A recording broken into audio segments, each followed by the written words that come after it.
Every who down in Who Newville liked the holidays a ton, but where to get great prices on gifts they had no idea. None. They searched and they searched for great gifts under $25. Gifts for spouses and friends and even their toddlers. When suddenly one who shouted, Walmart has what you want, knowing they have Lego, Tree Hut, and low prices to flaunt. So they enjoy the holiday season as who's often do. Cheering and shouting, Walmart has incredible gifts. Who knew? Find gifts they'll love under $25 at Walmart.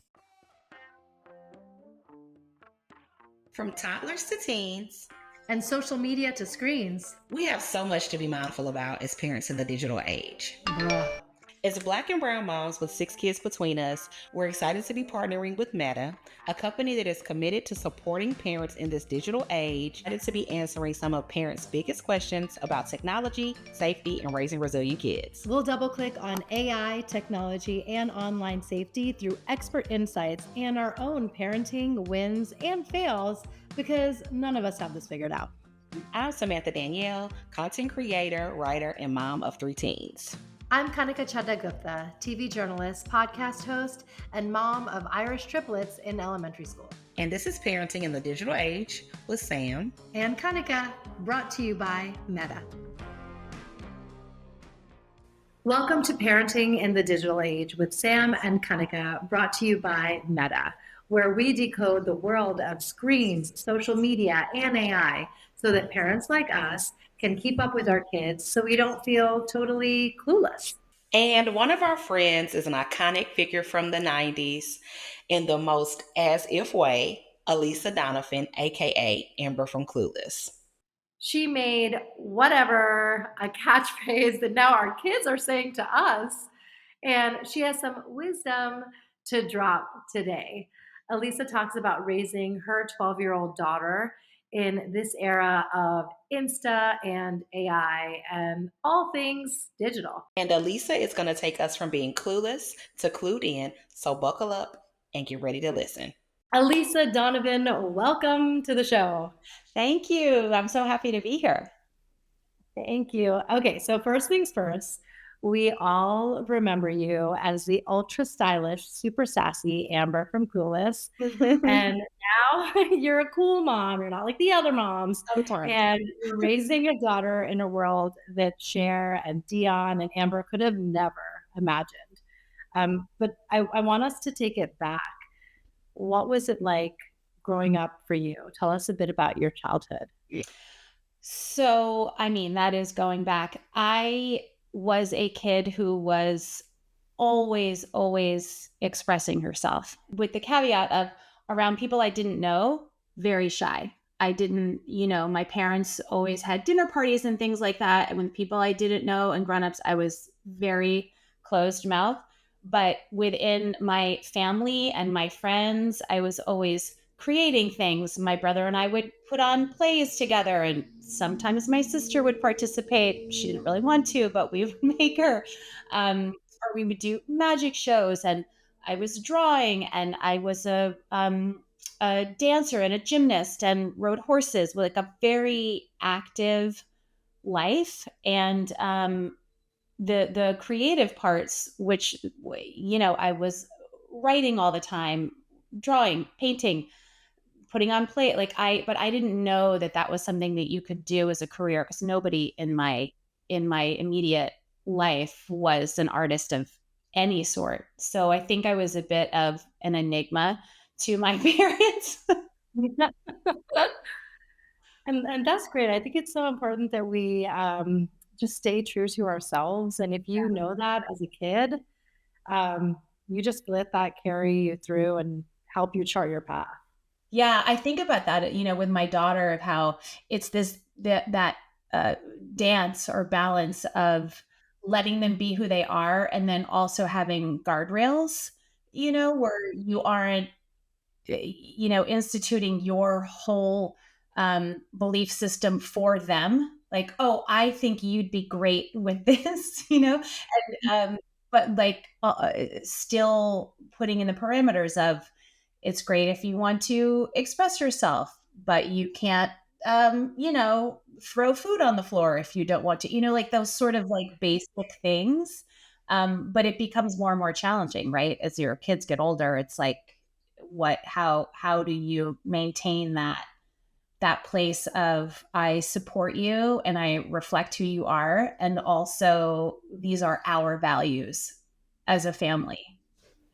It is a balancing act. It's definitely a balancing act, but it sounds like you already and always had that creative spirit.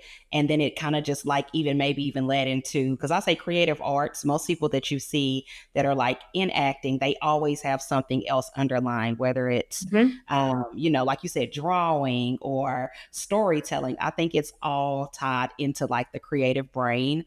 So Yes. I completely get that. And like for us, obviously, many people, we all know about you being on Clueless, Alyssa, but many people don't know that you were also on Blossom, Mm. 90210, and basically just all the shows we loved growing up when we were growing into our teens. Um, Speaking about that, how was that? Like being a creative girl growing up on set, how was that? Well, I didn't really grow up on set. I didn't work until like that. Blossom was the first really TV job that I had. I did a couple of little regional commercials in New York, but really that was the first major television job that I had, and I was already 22. So I see the difference between some of my friends and colleagues that really did grow up. It's a very different experience. So I feel like I had a little bit of a sense of who I was, um, and that's not to say that it wasn't challenging, because it certainly was in my 20s to suddenly be have all this notoriety that you want, but then you realize, oh, I didn't realize it came with all these other things, with going to the grocery store and having people come at. So it's bizarre, but at the same time, now I'm 54 years old and people are still asking about these early things that I did in my career. So it's kind of this lesson of, like, I'm very grateful for it, but then you also have to know you're gonna carry that with you, Yeah. which is a blessing, right? Because that means that it really imprinted on people. Um, but then you also have to find the grace to incorporate it into the rest of your life. Wow, and that's so cool because you kind of got the best of both worlds. Like you had your childhood to Yes. be a kid, to explore, to learn, to grow. And then by the time you got to become an adult, you were able to go into that space and be there and grow into your like young adult years on set. So that is a Yeah. really cool experience. I do, a lot of people ask me, what do I do if my child wants to be an actor and wants to, and I can already tell they're going, how do I get them, you know, an agent, or how do I get them? And every time I say, what you should do is put them into theater, do their school plays. If they are more interested than that, then you find a studio, a place to study outside of school, because it is like imperative that kids understand what it is to play and what it is to really know, to get into it for the right reasons. Because now it's like everybody wants everything to be fast and quick, and they think celebrity is everything.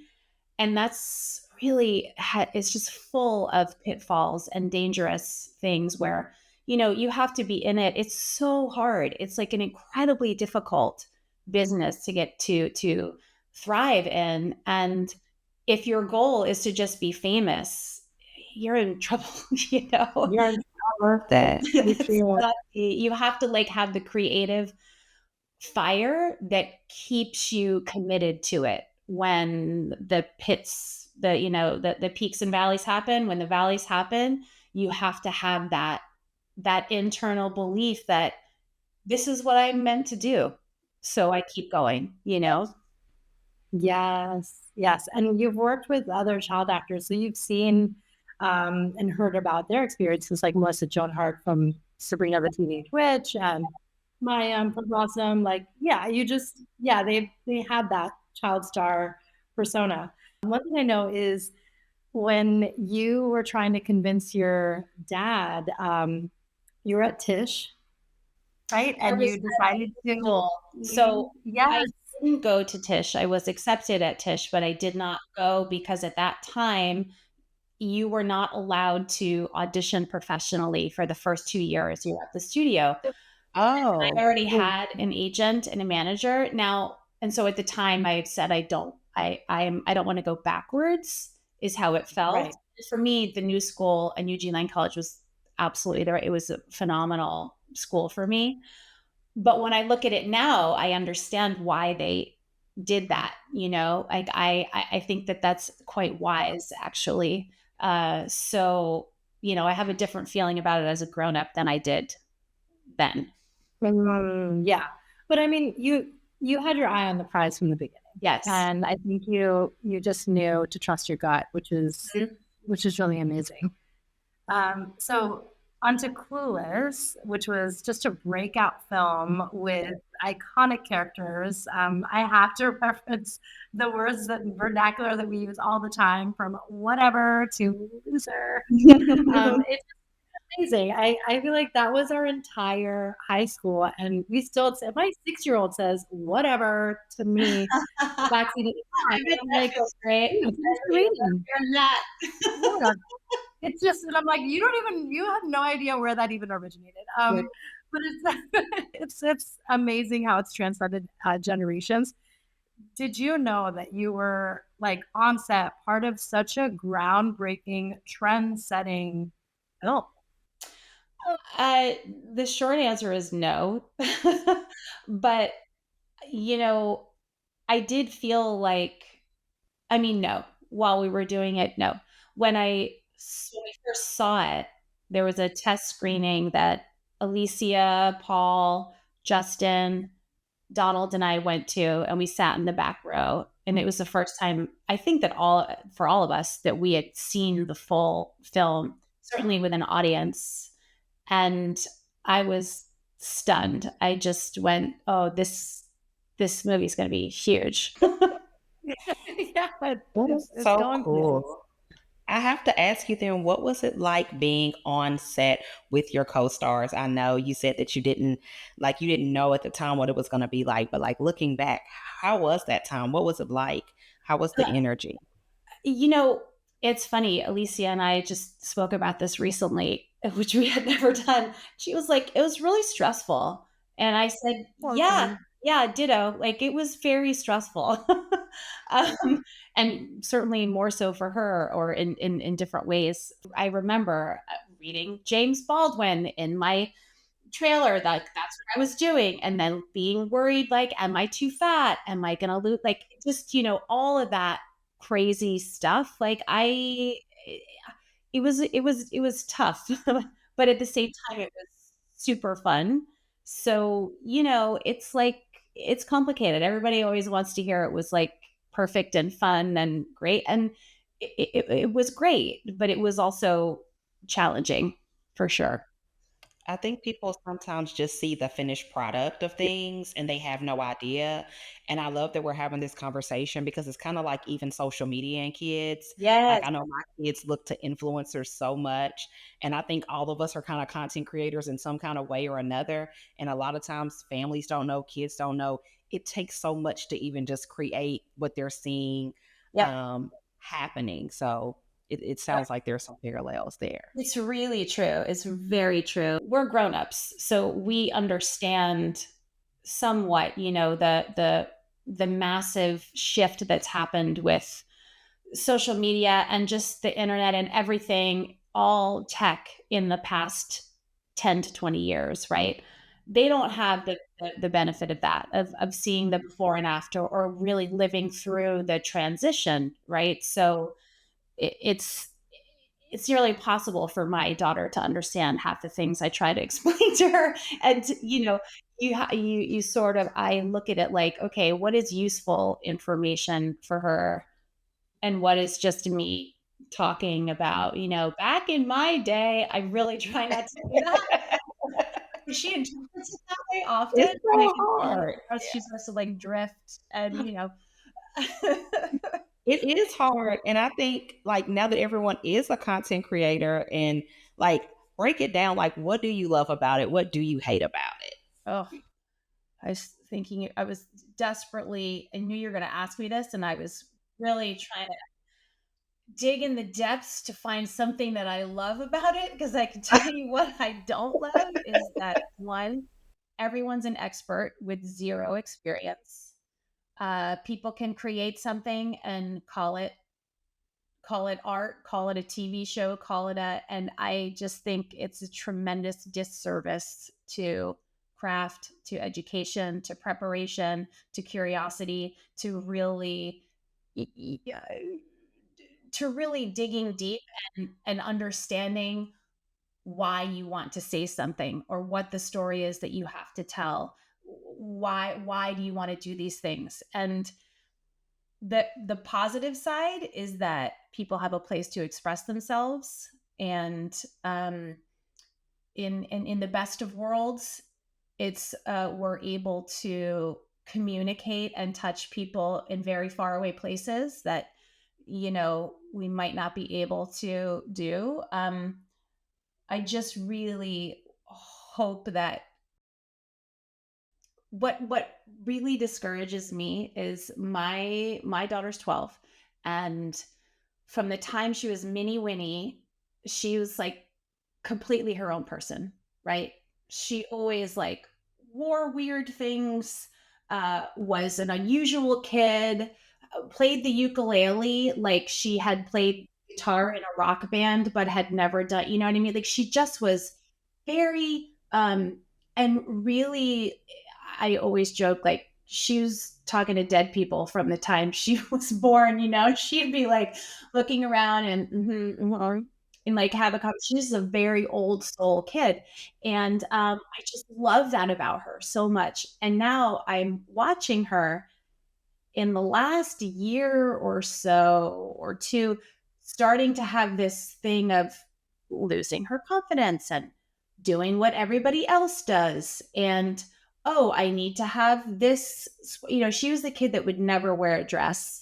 No, like I would have to call, if she had to wear one for something, I'd be like, it's a long shirt, or like I would call it something else. And if there was somebody who'd say, oh, I love your dress. And I would like yell over, it's a long shirt, it's a tunic. It's like something, I would give it another name.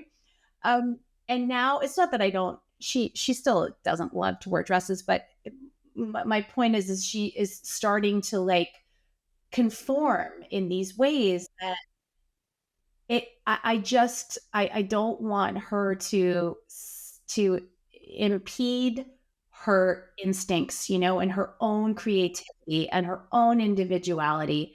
And what worries me about all of these, some, not all, some quote content creators is they're just regurgitating something that someone else has done and then getting everyone else to do the same thing. And it is just inherently against my entire personality to support that sort of idea. And so it really, I mean, I obviously have big feelings about this. And again, like I get kids, at that age, as I said, she's 12. So, 12 to 15-ish especially is such a delicate time for girls, especially.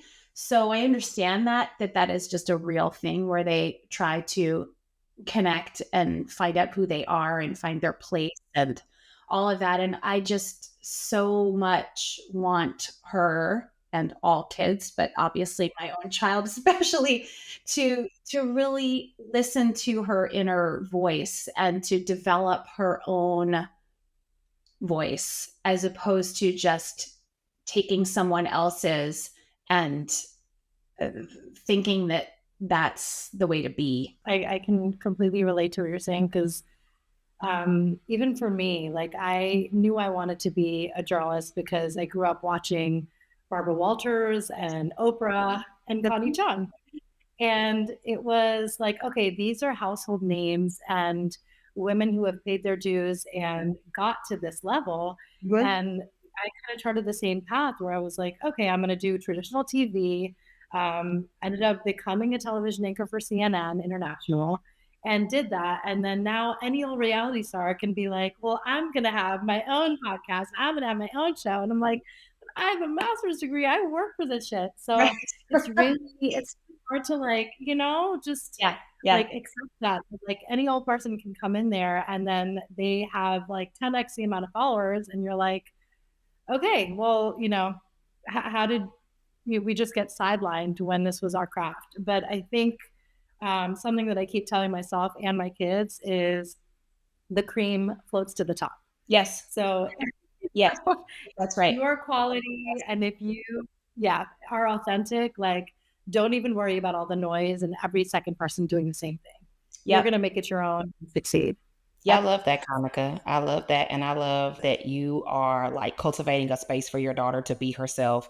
I love that you were like, it's a tunic, it's not a dress. Whatever you have to do, be yourself. She said to me the other day, which I will keep with me, you're like one of the cool moms, but the only thing that's not cool is that you're really healthy. And I'm like, what? She means she thinks that because I eat organic food and like cook organically for our family. I mean, so I felt like, oh, I'm cool. But I think that's only because sometimes her friends think I'm cool. Oh, for sure. Yeah. But she at the same time said to me the other day, what do you do all day? And I was like, well, and this is I'm like, oh my God, I got to get back to like, I got to start shooting my film or doing something so I can be like, no, this is what I'm doing all day, Actually, Well, I have meetings and I have to answer emails and the film is in development. And she's like, like she doesn't really get it because she can't see it, Right. I feel like the unspoken of moms universally, we don't really get any of the credit. they humble us. They humble us. I don't think I've been more humbled by anyone more than my kids in life. Oh my God, it's so true. I wanted to share about your book, Wake Me When You Leave, which is such a heartwarming memoir. And in it, it's almost like a love letter to your dad who passed away. And it was written, when you're looking back at a time of all these upheavals coming to a head at once, from Sabrina the Teenage Witch getting canceled to a breakup with your, like the person you wanted to marry, to your dad being diagnosed with cancer. And so tell us a bit about like what you felt pouring your heart into these pages, because believe me, as a reader, like we felt that. To me, it's like my soul's purpose and my life's work.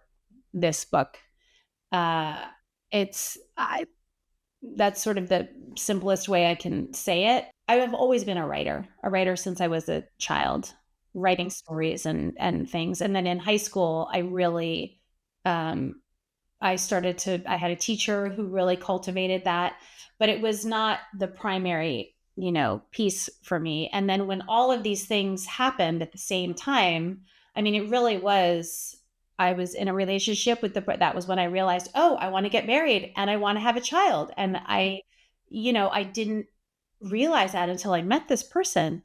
And he did not want the same things at the same time that I did, it turned out, and then that just all started to unravel at the same time as Sabrina getting canceled. And I had all these other screen tests, which is, you do a studio network test for other series.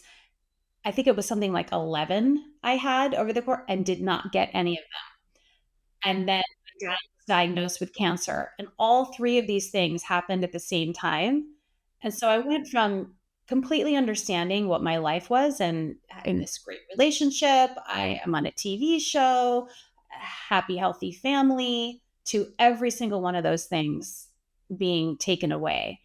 And it really was, it brought me to this base level of reevaluating my whole life. And that was not something I wanted to do. It wasn't something I thought I had to do, but it was what I did. I started with writing about my mom because I felt like I was so devastated and so decimated by my dad's death. And it was a surprise to me, which maybe sounds ignorant or stupid, but I didn't know that I was going to feel so bereft and so lost.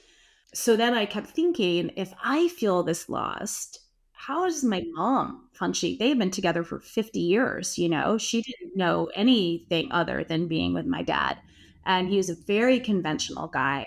And so I started to write more kind of how she was feeling. And then ultimately that allowed me to get to where I was. And it really was like a lifeline for me, you know? And I first did before I was always writing it sort of as a book, but I didn't quite know what I was going to do with it. And then I did a couple of spoken word things where I read at these events in LA. And then I turned it into a one woman show that I did at the Geffen as a benefit. And that was really where I went. Everything came together. I went, this is what I want my creative life to be. I want to impact people in a positive way, in an authentic and genuine way. And I want it to be uplifting and creative. Like I knew, okay, this is what I'm supposed to do here, because that show was they were like laughing to the point of tears. They were crying. They were, and I went, this is what it is to be human. This is what life is. This is like what my purpose is. So from that point, that's what started it all, really. And then I got the book deal right at the beginning of the pandemic. Mm-hmm. So, we had the call with the publisher and it's like, great, sign all the things, and looking out and going, Scarlett's not going to have school. They're canceling school tomorrow. Like, okay, well, they're going to be back in, 2 weeks. Like, we all thought 2 weeks. And then the publisher's like, how is June as the first deadline for the first time? Like I already had, I got the deal based on a draft of the book, but how's June? I'm like, oh, that's totally fine. Cause it'll be no problem. And then of course we all know like nothing, it was not 2 weeks. It was like a lifetime of, So I wrote the bulk of the rest of the book, while homeschooling. My husband and I were sharing the guest room as an office. It was like bananas. But I mean, another silver lining is that it is now a screenplay. Yes. And you have it becoming a movie. Yes. That's amazing. It'll be my directorial debut. So I'm super excited. We have a phenomenal cast that we're putting together, and these small films like this they have been disappearing for years. I'm hopeful that they're coming back now, but it's really a labor of love. People sign on because they believe in it and they want to do it, not because of a paycheck. So it's a slow process, but I'm really, really excited at where we're going. Wow. That's amazing. This really is your purpose. Yeah. And it's just challenging you in different ways, creatively. Mm-hmm. I wanted to give us a chance for Sam and I to just get vulnerable because, we just keep things real here. And I think so many of our viewers can see themselves in all three of us. So Sam, you've dealt with grief yourself. You also lost your dad tragically. What was it like for you? I think that the thing about grief is it's like you don't even understand kind of what you're going through in the moment. I think it's almost like you look back at it. It's almost like you're like literally watching yourself on TV, because when something happens suddenly and tragically, it's I always say it's not that it gets better. It's just that distance happens between it and you learn to keep going. Mm. So I think that there's a lot of times, I mean, I lost my dad tragically. I was much younger. He was literally just an innocent bystander coming home from work. He was murdered. It was a young man who wanted to join a gang and he just had to randomly pick someone and he chose my dad. Oh, oh, Um, so I think for me, obviously we didn't know that was going to happen. We had no preparation. And I think now, even in my 30s, it's still something that you feel it. You feel it in your heart. You know, like I said, I think you learn to keep going, you learn to keep living, but you'll always have that hurdle always be a part of you. You just learn how to continue to go along with it and the distance between it, you know. That's what I would say to grief. Um it's not something that just is like, "Oh, I'm okay now." It's one of those things where it's like I've learned to live with it, but it'll always be something that's kind of like a part of you, I would think. I would Mhm. say. I really, first of all, I'm just so sorry for that. And I totally agree. It doesn't go away at all. It just shifts, right? Like it just becomes, and I think this is one of these things that also me writing the book and trying to get the film made is like we don't have a lot of in our culture we don't talk about death and grief and we don't incorporate it into life and so many other cultures do and I remember feeling like especially in those first couple of years that if someone didn't bring it up I felt like either one they didn't care or two they were delegitimizing it made me feel crazier it made me feel like God, why am I so screwed up about this? Like there must be something wrong with me. I got to get it together, you know? And it's just doing such a disservice to everything, to what it is to be alive, to the person who passed, to, it's and it's why people feel so lonely, I think, and so isolated when you're grieving because there are things that are I think universal about grief and then things that are very individual and different and everybody handles it differently but God we have to do better with this topic we have to do better and to acknowledge and give it the weight it deserves like allow people that space to breathe and to be sad and um it's the only way through. You have to go through. You can't go around or above or under or, like you have to go through it. I'm like all choked up. I feel like, um, especially when you become a parent, we Yes. feel the void even more. Well, You're just like, oh my I just gosh, have if chills. Yes, yeah, yes. grandpa was here, he would love to do this with you. And it's just, it's heartbreaking that you guys had to go through that. And I really, really feel for you. I know. I think about that so much with my daughter that, gosh, my dad would love her, like he would love her so much. It really makes me sad, but it is what it is. I think I resonated with like saying that like I like to think my dad is looking over us Me and too. that like he is still with us. And Mhm. I'm sure as your daughter, and if you haven't already seen those things in her, I can see my dad and my kids at times. Yes. Like even though they've never even met my dad, right? Lost him. It's just like through genetics. Yes. Genetics to me aren't just looks. Yes. Like genetics really are personality Yes. because it's just like certain things. I'm like, oh, you're acting like your granddad, but like my kids wouldn't know.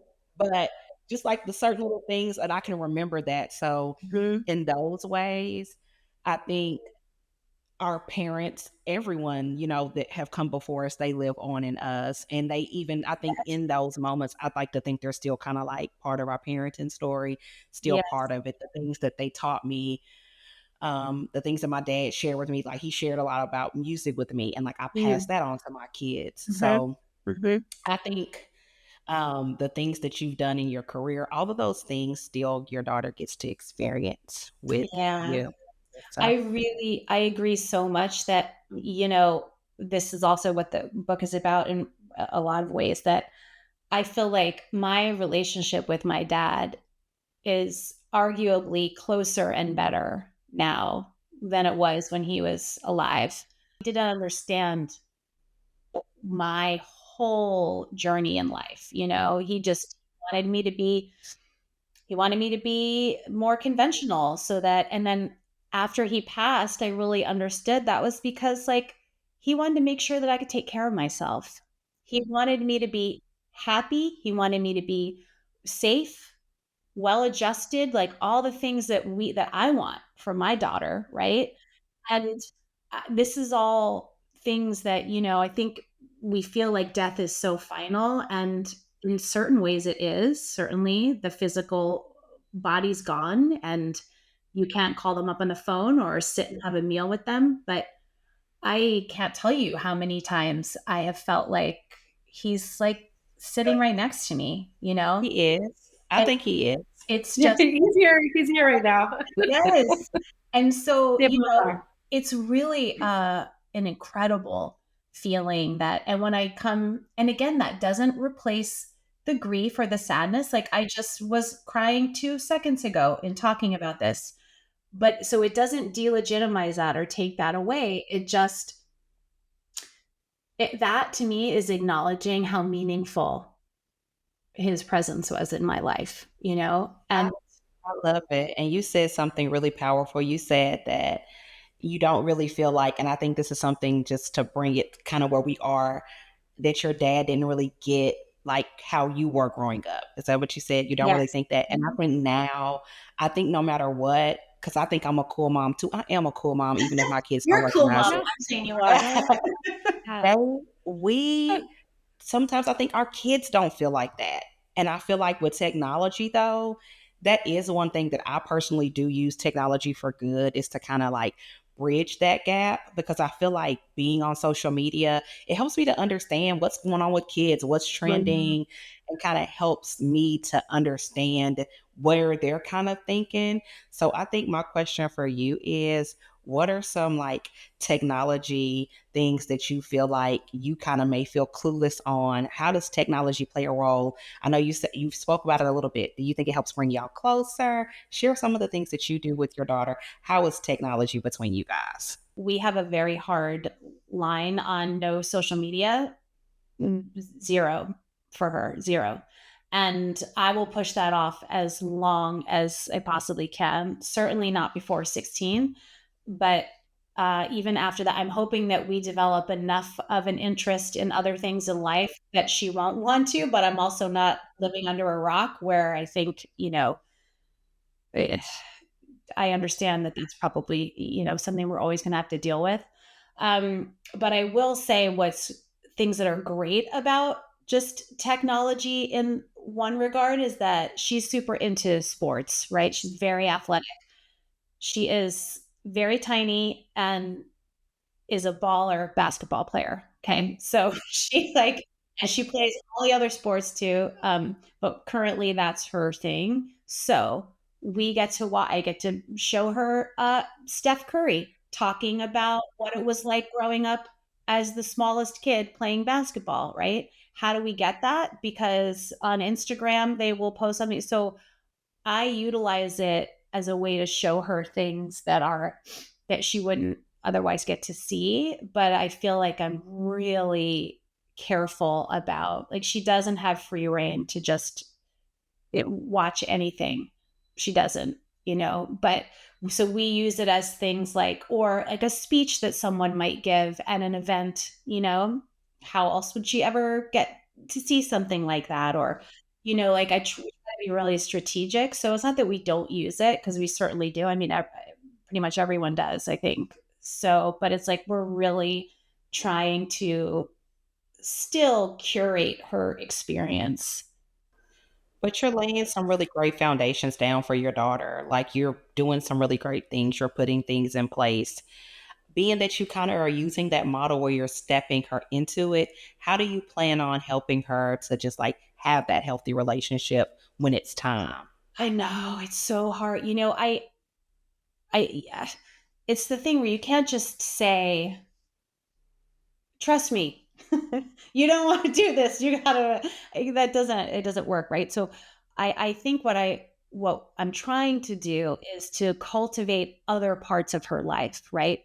So that she has things that she's really invested in or interested in and that stimulate her that do not have to do with a screen in any way, shape, or form. So that there is this thing of, oh, I can do that, but also I want to get back to this, instead of the feeling of, I want my 20 minutes on my iPad, like that being the thing that she's looking towards, right? We go through periods if we're traveling or we drove, for example, over New Year's and Christmas. We drove to LA and to Palm Springs, and we Okay. spent doing that. And so on the car ride, and for the whole time, we told her the whole time she wasn't going to have any access, which Mhm. was like losing her mind for the Yeah. first 5 minutes. And then it Yeah. was over, We Yeah. played games in the car. I mean, just ask my husband about this. He's like, we're never doing this again. Like, like things that he had to withstand. I'm like, look, this is what we're doing, like playing different games, like All we had back in the day was that anyway. That's all we used to have. yes, License plate game or something. We're still exactly. here. We're not dead. Right? License plates, like whatever, like these trivia things. My husband was like, poke me in the eye. Poker. She texts people. So she does have the ability, she has a watch and an iPad, and she can text friends. There's been some inappropriate things on there because we tell her we're reading your text messages. Just last night, my husband's like, when do we stop Yep. reading her text messages? I was like, Never. oh no, never. Yeah, No. but certainly When not. you pay your own phone bill, When you that's what hear, I tell my oh, that's a kids. great one. When you pay your When own you, phone bill, you can put anything and not at home. Because my 16-year-old tried to get around this by getting a job at Publix grocery store. And for about 3 months, he paid his phone so he built so he could have it in his room. So then I had to tweak yeah, it a little bit and say, when you pay your own bill and your own rent, you can, when you're out of here, I I'll love never it. get out of your business until you're out of here. That is such Okay. a great, yeah, and my husband's gonna love that too. That's perfect. Yes, that is great. But I try to point out to her, this is why, whether it's a boy said some not nice things. And I said, you don't want to be treated this way. Like, this is not okay. And also, do you see how when friend, and even if, girls start to say, I read something where they were like, oh, that's so lame. Doing this is so lame. And then the next thing you know, everybody is sort of jumping on this bandwagon of talking about someone. And I'm like, look, first of all, anything you ever write in a text, on a phone, any of these platforms, you need to assume that everyone can see it and it stays forever. So really think about that. So don't ever put something in there that you can't stand behind. Sometimes it comes down to, I'm sorry, it's because we know better than you and you don't understand like why you can't do X, Y, and Z. Just because, like, when we were kids, how many times were we told because I said so, but I try not to do that. But in some things, it's like, well, your brain and your frontal lobe are not fully developed yet. And this is why you can't look at a screen all day long. Like that's why you just can't. You don't get it That's yet, the reason. but your brain's not formed. Period. Exactly. No, that's right. When kids do want to get on social, I think they get so driven by the dopamine hits, as do we when Yep. we're Yep. doom scrolling and we're it's like, oh my gosh, 2 hours has just elapsed, or the number of likes, the number of followers you have. They peg so much of their self-worth on that. So like, how can you encourage parents that do have their kids on social to build up their confidence in real life and say, glad you're on here, but don't take it to heart how many likes or followers are. I don't know how you. This is a tough one because I don't know. You can't tell your kid how many likes don't matter. Like I don't know. They're not going to believe you that that's how they feel. So it's like I think you have to establish that before they ever even are on the platform. It must be so hard. Like Samantha, your kids' ages, so they didn't know anything but that, really, right? Or and No, and certainly like pandemic time, probably just yep, everything yep. became flooded. That's really when it got active. I think for me with my kids, I was similar to you. Me and Kanika talked about this. I was like a wait till later Mhm. parent when it came to social media. I just was kind of like, oh, well, let's just, if we delay it until I can get more comfortable with it. So definitely about 2020, 21, my parenting style is very much use it with your kids Yes. because I want to be in the know of what you're doing. Mhm. So yeah, that was definitely a time when the kids got active around the pandemic and being at home and dance trends and yeah. Yes, yes, yes. Right. But you know what I think a lot of times though, we think about tech as just like social media. One thing I wanted to talk to you about is, which is my kids' even bigger favorite more than social media right now, is ChatGPT and AI. It's Oh, taking over everything. It's taking over homework. It's taking over my emails. Shh, don't tell anybody, guys. And I'm constantly in between trying to figure out, is this right?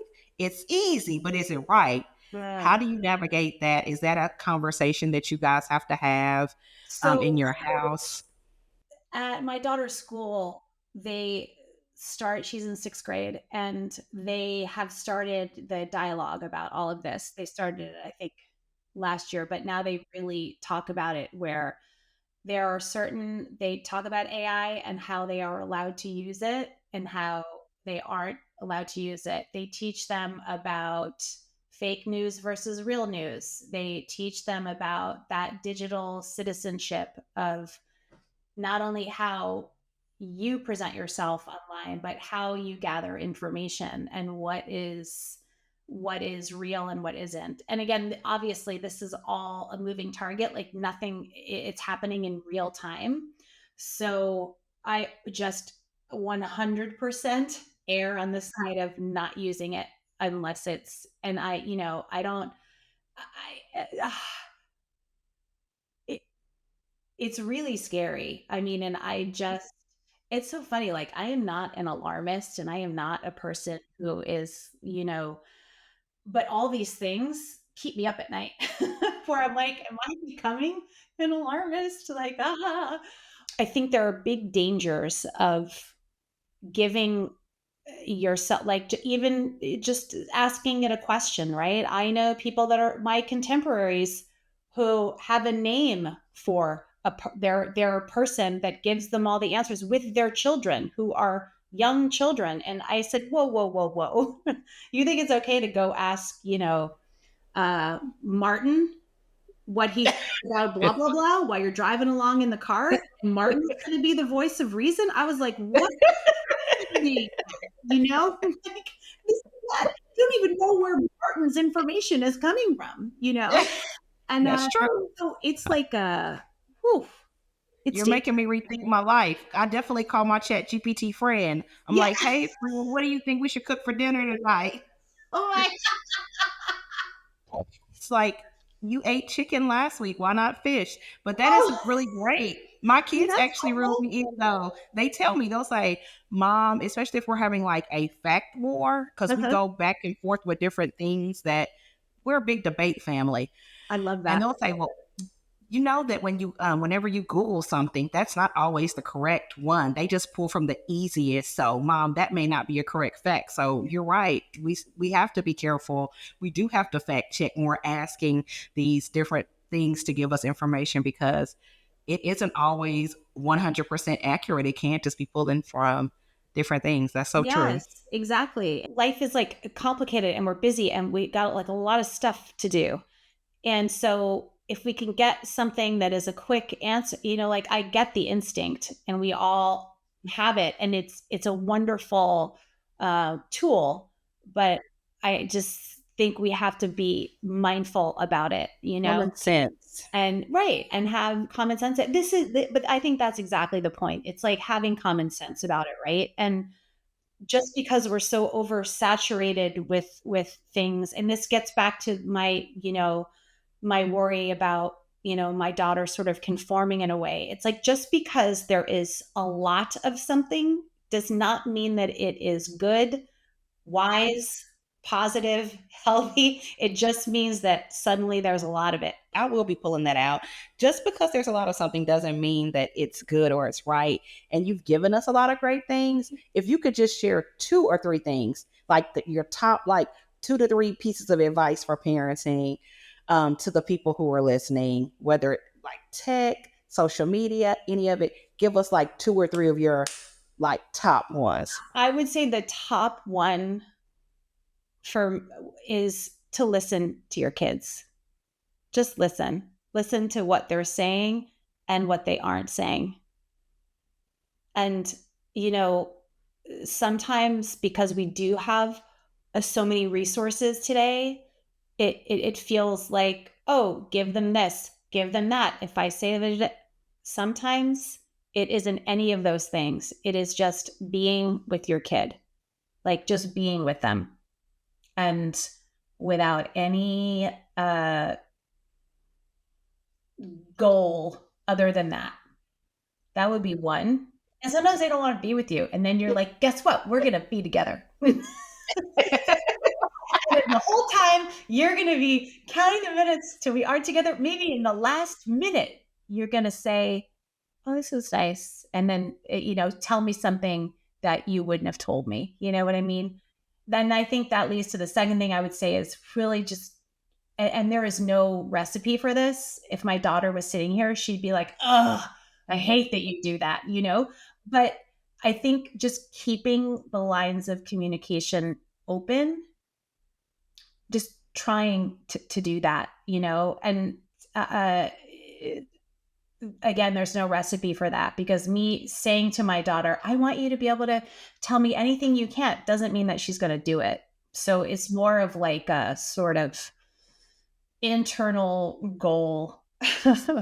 And limit screen time. Just put limits. That's it. Just put limits when they're young. That's it. And then there's no argument, right? It's like a rule. This is what we do. She gets 20 minutes during the week on her iPad after she's finished her homework and done whatever she needs to do. And that's it. So then there's no argument. There's no like debating it, and it's just like 20, that's it.